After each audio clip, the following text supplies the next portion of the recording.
Good evening, everyone. It is Wednesday, October the 30th, 2019. It is currently 4:48 p.m. Central Time, and this is a live broadcast for the VBC 66 app, a live broadcast for the Spreaker app, and for all of those who will hear a recording of this and will not hear it live, well, I would challenge you to take a few moments, go to the Apple App Store and the Google Play Store, or the Google Play Store, and look either for the Spreaker app, that's Spreaker, S-P-R-E-A-K-E-R, and do a search for VBC, Victory Baptist Church. You'll find it. And then when you find us there, make sure you mark us as a favorite. You'll get notifications when we upload stuff, and you'll get notifications when we are doing a live broadcast. Or you can get the VBC 66 app, going to the Apple App Store or the Google Play Store, doing the same thing, doing a search for VBC. VBC 66, get the app. It's absolutely free. We are in the process of transferring the current VBC 66 app to a new app platform. It's not gone very well. I didn't receive any updates today on how that is going. So the Spreaker app may turn in to our backup plan if we need it. So if you have been listening to us, if you've been using the VBC 66 app, please take some time to get the Spreaker app, start using it. Let me know if it's working out for you and what problems you may find with it. So a couple of things there, but it is Wednesday evening, October the 30th. I will be leaving here in not too long to head to Victory Baptist Church for our evening service. It's, the day before Reformation Day. So tonight we're going to kind of have our Reformation service, but we're going to have our Reformation service by looking really at the Catholic view of justification, the Catholic view, in regards to justification and judgment according to works, how that all works together. We have looked at a lot of the Protestant explanations and trying to reconcile the fact that the Bible teaches that we're justified by faith, yet the Bible also teaches that we're going to be judged according to our works. We've looked at three Protestant solutions to this dilemma. Tonight we will look at the Catholic solution to this dilemma. It should be interesting. If everything goes well, I'll be uploading that sermon when I arrive home after the evening service. But why am I doing a live broadcast now? Why am I doing a live broadcast? Well, I want to introduce a subject. Now, I know we got a couple of things going on. We're doing kind of a mini series on discipleship in 2019. I didn't get a chance to upload the message in regards to that subject today, but I'll get to that. But I saw a news article a little while ago, and I'm like, you know what? This kind of relates to the subject in a roundabout way. We're talking about discipleship, growing as Christians, and how that should be accomplished and what should happen. And I think there's something that all Christians, all pastors, and all churches need to take into consideration when we're thinking about discipleship, when we're trying to help people grow as a Christian. We're going to have to help them understand that the culture is rapidly changing and it's moving away from Christianity. I have said a number of times, it's not only turning away from Christianity, it's turning against Christianity. Now, some could argue what is happening is that society is becoming more secular in nature. It's moving away from spirituality and it's adopting a secular, materialistic kind of view of life. And that is what is happening. But I have a news article in front of me that's kind of making an opposite argument. It's arguing that as people turn away from Christianity, they're not turning away from spirituality.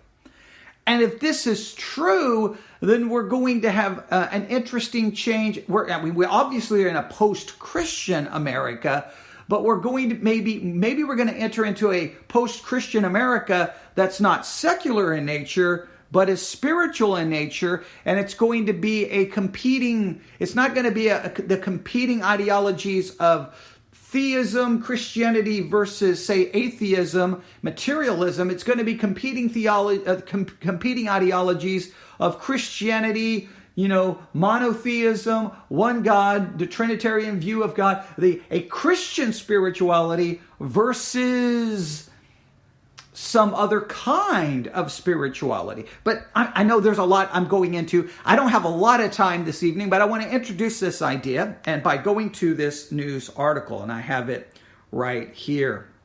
Let me pull this up. This came, where did I find this? I found this in the New York Times, NewYorkTimes.com.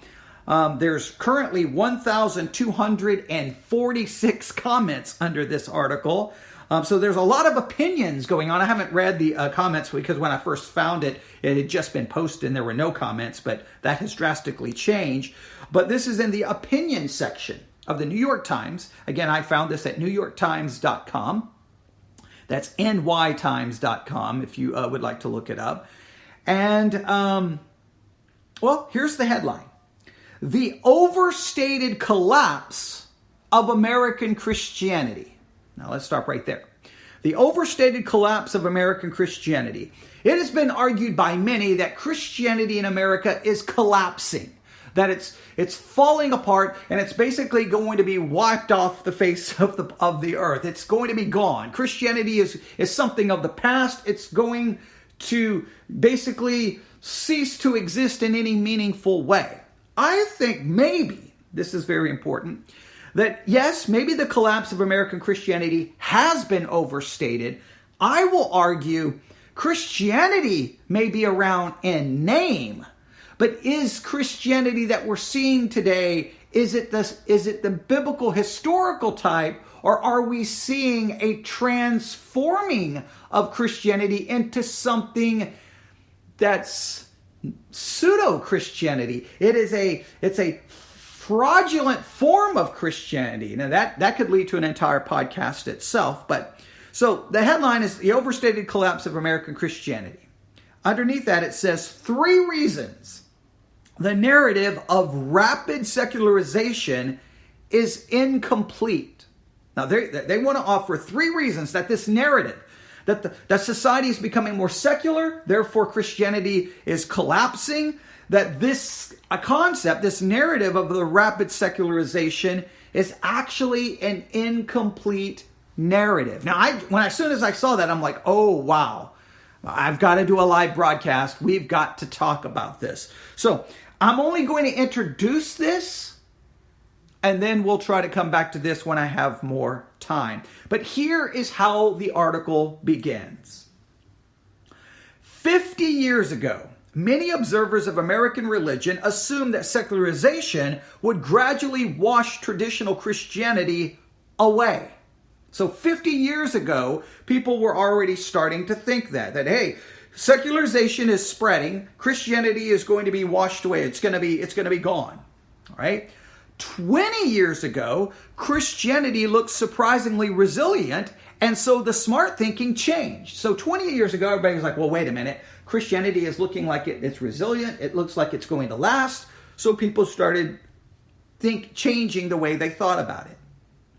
Maybe there was an American exception to secularizing trends, or maybe a secularized Europe was the exception, and the equal secularization thesis was altogether wrong. Now, let me explain. That people looked at what happened in Europe. Hey, there was a secularization going on. Christianity kind of began to collapse. People weren't going to church. Churches were shutting down. And they're like, okay, that has to happen in America, right? Or is America an exception, or is Europe the exception? This idea of equals secularization thesis, modernity and equals secularization thesis was altogether wrong. Basically, there was a theory that basically that secularization would work the same way everywhere. I'm trying to, now I know it's an oversimplification, but you're getting the basic idea. Again, I have limited time, so I'm trying to hurry here. But this will just serve as an introduction. We'll get back into this in a more in-depth way. So basically, 50 years ago, there was a way of thinking. 20 years ago, there was a way of thinking. And so the people are continuing to try to come up with theories and hypotheses on what's going to happen to Christianity in America. Now, this is critical to discipleship. When you're trying to help people grow as a Christian, you got to help them understand how to see what is happening in the culture around them and how their Christianity needs to be strengthened to deal with the changing culture around them. I think that is a critical part of discipleship. But let's continue with the article. Now the wheel has turned again. And the new consensus is that secularization was actually just delayed. And with the swift 21st century collapse of Christian affiliation, a more European destination for American religiosity has belatedly arrived. In the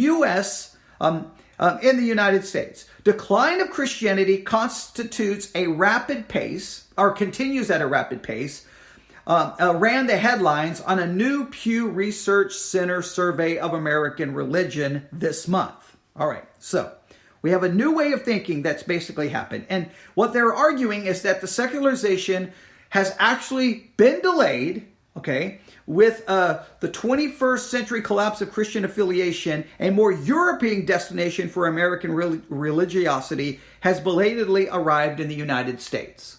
So there's a change occurring. We're still trying to figure it out. But there's still headlines like this. Decline of Christianity continues at rapid pace. That was according to a Pew Research survey of American religion. Now, and this is what happens. I've read those Pew Research, headlines. I'm like, wow, Christianity is collapsing. And I think that's how many Christian broadcasts describe it. He's going to kind of make a different argument here. He says this headline, basically that the decline of Christianity continues at a rapid pace, sums up a consensus shared by pessimistic religious conservatives. All right? And so many conservatives, religious conservatives, he says many journalists basically kind of get the idea that, that Christianity is going away. Some say we may miss it when it's gone, but there seems to be this, that for many people, Christianity is on its way out. There's still this idea that people are holding to. And people have been saying this really in different ways for basically 50 years. Say Christianity is going away, but it continues to exist. And it's not following some of the trends that people thought would occur. Now, this is important. The trends that have inspired this perspective are real, but the swings and the consensus over a relatively short period, short period, should inspire caution in interpretation. One important qualifier, appropriate for the week of Halloween, is that the decline of Christian institutions and the weakening of Christian affiliation may be clearing space for post-Christian spiritualities. Now here is important. All right. Instead of seeing a secularization, what we may be seeing is a decline of Christianity, yes. And as it declines, right, whether it's going to go away or not, what is going to be replaced is not a secularization, but post-Christian spiritualities. Post-Christian spirituality is going to take its place. Now, this is an important hypothesis and theory. Let me continue here and read a little bit more because I think this is important. Here are some of the spiritualities they name: pantheist, Gnostic, syncretist, if I can say it right, pagan, rather than a new atheist sort of godlessness, right? A syncretist, that's what I'm trying to say. So let's go through these again. The different post-Christian spiritualities: a pantheist, Gnostic, syncretist, pagan, rather than a new atheist sort of godliness. The fact that this newspaper, occasionally stereotyped as secular and liberal, is proclaiming peak witch, while the New Yorker gives friendly treatment to millennial astrology. All right? So he's saying that even in this newspaper, they're showing different forms of spirituality and posting articles about it, whether witchcraft, whether astrology, different things is happening. So here would be the interesting thing. And I want to go further on, because they give three different theories, three reasons here. But before we get, I don't have time to get into the three reasons in this very quick broadcast, but this is what I want to point out, all right? If someone is a Christian in 2019 and they're growing as a Christian and churches care about discipleship, preparing them, helping them grow as a Christian, helping them becoming more Christ-like, helping them be able to do so, well, we're going to have to help them that their Christianity can withstand the challenges of and the changes happening in American society where a post-Christian spirituality is going to become maybe more the norm. Now, what happens when you have young Christians who are not well equipped, not well taught doctrine and theology and church history, what happens in many cases is where the church is weak and theology is not well defined, they will embrace their Christianity with these post-Christian spiritualities to create some horrible hybrid that's not truly Christian. And we have to go through these. I'll just list the ones. We won't define them now, but I'll list them for you to think about. Pantheist. Gnostic. Well, Gnosticism has been a major threat to Christianity since New Testament times. Okay, what kind of Gnostic spirituality exists in 2019? Where do we find it? What is its teachings? Same with Pantheist. I keep messing this up. Well, paganism. We can go with paganism.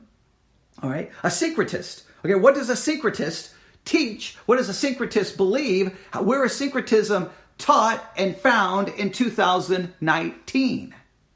So, pantheist, Gnostic, syncretist, and pagan. Where are these things? Where is this spirituality found? How is it defined? And it's the job of the Christian church to say, hey, look, here's pantheism, here's Gnosticism, here's syncretism, here's pagan. Here it is. Now, if his hypothesis is right, there are those who watch culture, right, try to predict where culture is going, and there are those who simply try to react to culture. Too many times, Christianity reacts. They're not ahead of it. They're not planning for it. They're not preparing their people for it. Culture goes, and then the church wakes up after the fact and go, now we need to start coming up with ways to address these issues. It's too late. In many cases, you've already lost part of a generation. We need to be at the forefront of watching the culture, responding to the culture, and preparing our people for the culture. Christians may not be of the world, but they definitely live in the world, and that influence is real and present. So, Christianity may be declining. Maybe it won't be the collapse that people have been predicting over and over. But I say it's declining. I say it's transforming. And I say society, if it is true that a post-Christian spirituality is emerging, you watch. It won't just emerge outside of the church. It will emerge inside the church. And I'll stop right there. I apologize for not reading that article very well. I'm in such a hurry. I'm trying to hurry, and I do not know why. This evening, I have found that the word syncretist has destroyed my ability to read it. Pantheist, I get. Gnostic, I get. Syncretist, I don't know why I can't read that word. But syncretist and pagan, I don't know. I apologize for that. Probably because I'm in too much of a hurry. And I do realize that sitting here in front of me is my phone. And I am sitting here panicking, thinking, at any moment during this live broadcast, the phone is going to start ringing, and then this whole broadcast will be ruined. So I'm going to end it there. So that's what we need to talk about. Again, the name of this article, The Overstated Collapse of American Christianity, 3 reasons the narrative of rapid secularization is incomplete. I think it is incomplete, and I think they do offer an interesting theory here. Instead of a secularization of society, we're going to enter into a post-Christian spirituality that begins to emerge. Because here's what I think. I think materialism, we live in a country where we have the freedom of religion. And I think cold, hard materialism, that all that you see and all that you touch, and that's all there is. There's nothing more. I think ultimately leaves people with feelings of meaningless, futility, and emptiness. And they start longing for something more. They just don't want Christianity, because Christianity demands, dying to self, taking up a cross, following Christ, seeking holiness, submitting to an authority outside of yourself, and a morality that you don't get to define. So I think many want a spirituality, they just don't want Christianity.